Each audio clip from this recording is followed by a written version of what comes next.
Today's music legend that you should know is the incredible violinist Harry Lookofsky.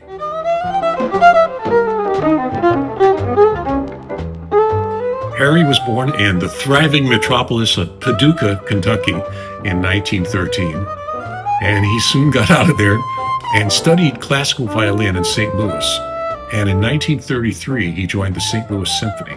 So he had a very strong classical training. But at the same time, he was listening to jazz, and the earliest jazz violin playing, which was Joe Venuti, a very famous Italian-American jazz violinist. And Harry really could swing when he was a young man, at the same time as he was this classical virtuoso member of a symphony orchestra. A few years later, I think 1938, he moved to New York and soon joined Arturo Toscanini's NBC Symphony. Now, this was not an easy orchestra to get into. Toscanini was the premier conductor of the era. And so this is a very great accomplishment to be a violinist in that orchestra. But Harry always continued his love of jazz and his ability to swing on the violin. And soon he started making some very interesting recordings of jazz, but with composed solos that he played. And he worked this out to the point where if you listen to these recordings, you would never even imagine that they were composed. The very first time I heard him play, I just about fell out of my chair. I said, how come? I've never heard of Harry Lookofsky before. It's the greatest jazz violin playing I've ever heard.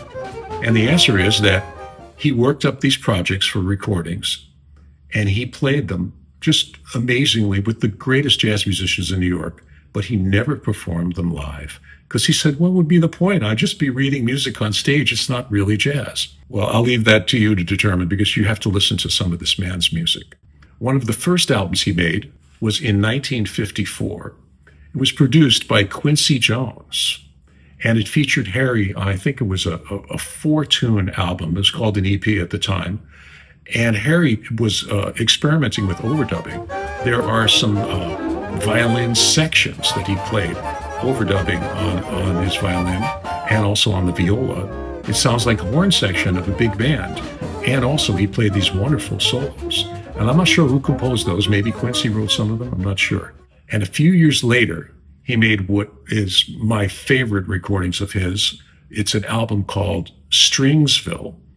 And it features Hank Jones on piano, Elvin Jones, my very, very favorite jazz drummer of all time, who later went on to achieve great fame as the drummer in the classic John Coltrane Quartet, and bassist Paul Chambers, and as well as the valve trombonist Bob Brookmeyer, one of jazz's great geniuses.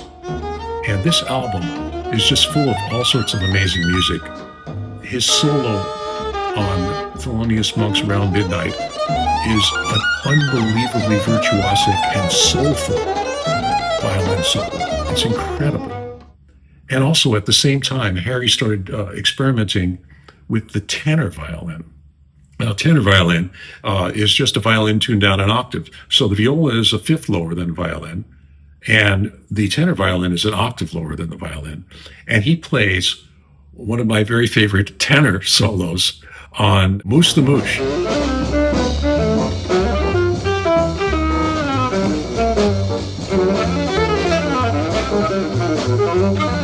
And there's some other tunes on there that are remarkable. He trades fours with Elvin Jones on Denzel Best's classic tune, Move. And the trades, for all of you Elvin Jones fans, it's some of Elvin's absolutely greatest playing in a much more standard, straight-ahead vein, but with that cosmic, slightly out thing that Elvin always had in all of his playing. So Harry could hang with the very finest jazz musicians. He had a tremendous career as a studio musician in New York, played on thousands of recordings with all the top jazz and pop artists of the day, Sarah Vaughan and Tony Bennett, and too many more to count. And the other thing about Harry that's a very unusual footnote, there's two more, is that years later, he recorded again with Quincy Jones. And this time, Quincy transcribed Herbie Hancock's piano solo, Tell Me a Bedtime Story. That's right. And Harry played it on 12 violins. he overdubs himself 12 times, playing sometimes unison, sometimes octaves, sometimes harmonizations. And it's amazing because he was an unbelievable sight reader, and everything he played had perfect intonation and amazing feel.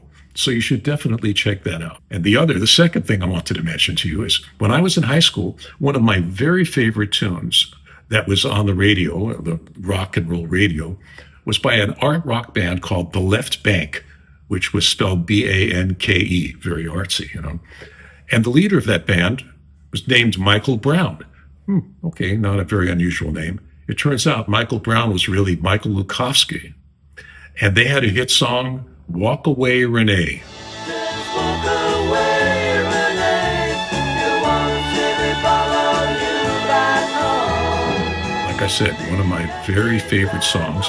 It turns out that Michael, the keyboard player, was working in his dad's studio because Harry had opened up his own studio by this time. And Michael started getting some chops, some studio chops. And then when he started his band, he recorded their album at Harry's studio and got Harry to play all the string parts. Not just play, but to arrange and write all the string parts. And I believe Harry is listed as a co-producer on that album. So there you have it, Harry Lookofsky. And if you have trouble remembering how to spell his name, Roy Wooten mentioned this to me.